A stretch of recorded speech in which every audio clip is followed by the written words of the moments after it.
आज हेउछि जून 23 1980 मसीहा आजिर दिन में घटी एक भयानक विमान दुर्घटना।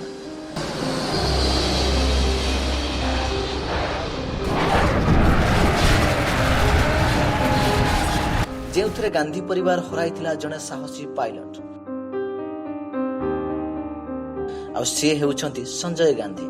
पूर्वतन प्रधानमंत्री स्वर्गीय इंदिरा गांधी सान पुओ हेउछंती संजय।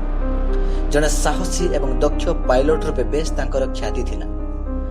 हेले किए जानिथिला विमान दुर्घटना रे तांकर जीवन चली जिवो बोली।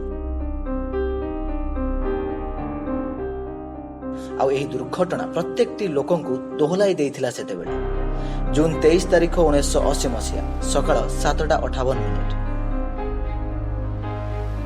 धला एवं लाल रंगर फिट्स S-2A विमान उड़ान पाए प्रस्तुत थिला। 2 सीट विशिष्ट विमान रे फ्लाइंग क्लब रो चीफ इंस्ट्रक्टर सुभाष चंद्र सक्सेना को साथी रे धरी आकाश को छुईबा पाई उड़ान भरिथिले संजय।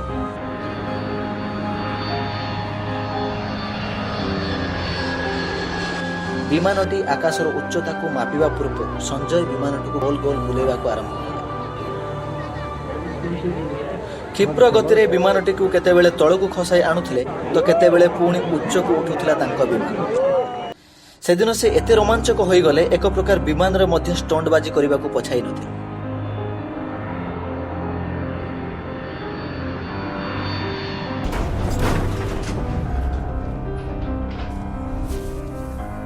आ किछि क्षण परे तांको जीवन दीप लिभि जाइथिला।